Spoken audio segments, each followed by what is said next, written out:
week's news from the tubes and F5 Live is proudly powered by Malwarebytes. Whether you use a PC, a Mac, or a mobile device, Malwarebytes Premium is the company's strongest protection ever. It fights threats that traditional antivirus software can't stop, and it actively blocks things like worms, trojans, spyware, bots, and a whole bunch more. It allows you to use your computer and mobile devices with confidence and peace of mind. And to learn more and get a special price, you can go to f5live.tv/malwarebytes.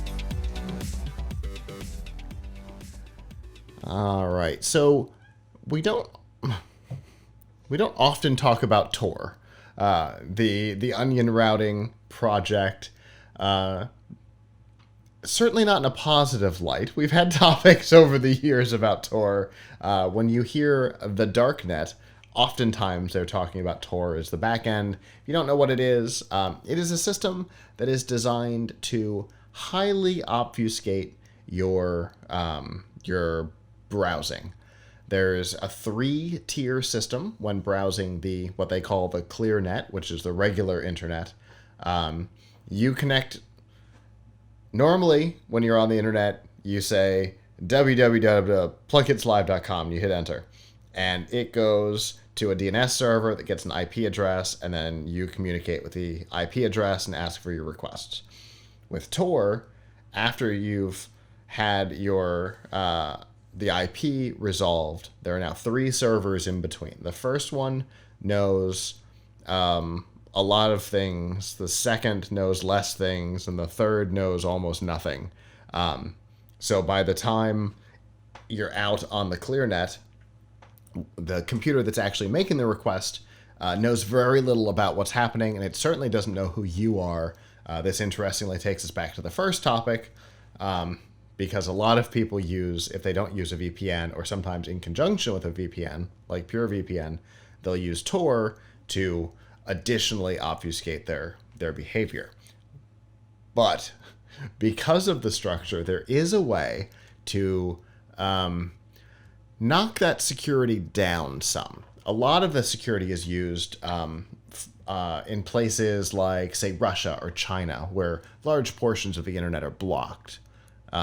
So with Tor, all the routing, as far as your ISP is concerned, looks like it's going somewhere else, right? You're going to this router that's possibly in your country.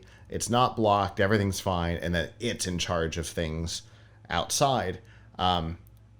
So on the Tor network recently, there has been a malicious actor. Now, by recently, I mean it's been a couple of years. 2017, this particular actor has gotten involved, and they come and go in big batches and small batches. And what they do is they set up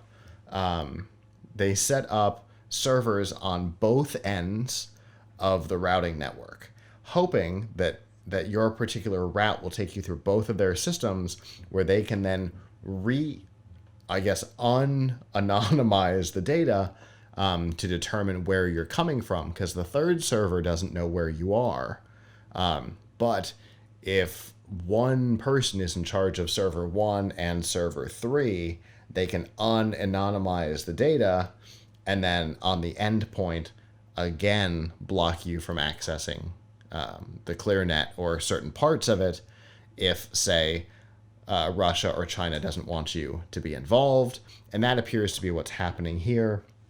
The Tor server management system has been knocking these servers off as they're discovered, but it's not an easy process, especially considering just in the last week or so, this malicious actor has accounted for a statistically significant percentage of routes, possibly as high as 10% of all routes on the internet on Tor have gone through this particular malicious actor, which obviously undermines the whole concept, right?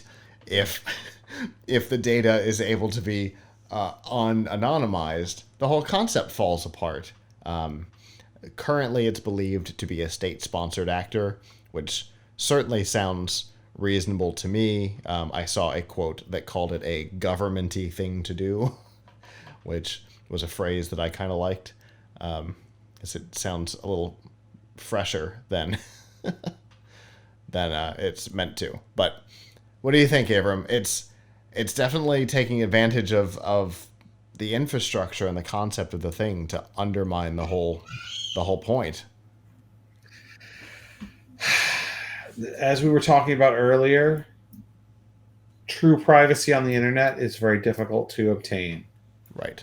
Um, so I don't know if there's a perfect solution here. Sure. Certainly use a VPN, but I don't. Yeah, I mean, it's unfortunate. I think folks should kind of assume that it's hard to avoid being tracked. Yeah. They still probably have a better shot of privacy with Tor than they do most anywhere else. Yeah, that's true.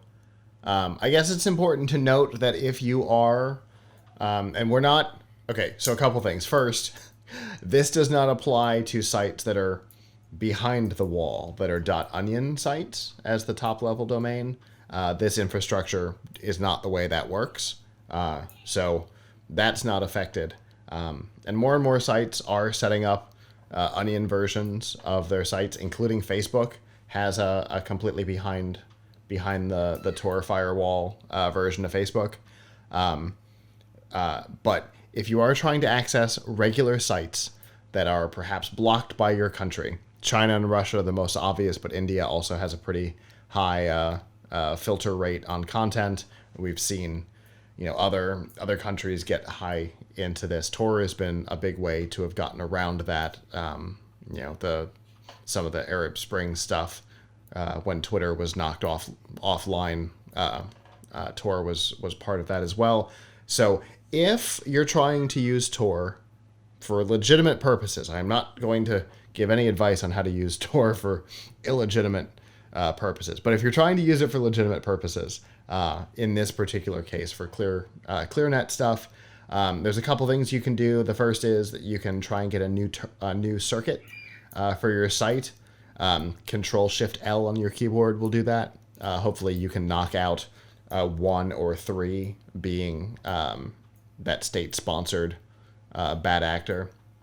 If that doesn't work, Control Shift U will get you a new identity and will knock out all of your routes and kind of start you from scratch. It will close the browser, but that should work as well. You might have to try it a couple of times because, like I said, at one point, this particular actor was involved in up to 10% of all active routes. So not great. So you might have to do a new circuit a couple of times to knock them out of the equation entirely. But hopefully that should get people back online. Obviously, being able to get around this kind of content manipulation can be important in countries like China or Russia where things are happening and people need to be able to communicate with one another and to be able to communicate outside of the country. So Tor is still able to do that. You've just possibly got to do a little bit of work. So helpful hint there, I guess.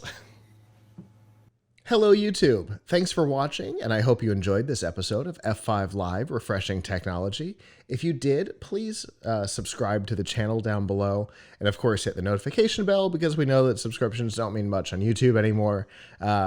If you've got topics that you'd like us to talk about in the future, please comment them down below. And if you'd like to not follow us on YouTube, there's lots of ways that you can follow along with our content by going to plughitslive.com/subscribe. There you'll see all of our shows and all of the ways that you can watch, listen, and follow along.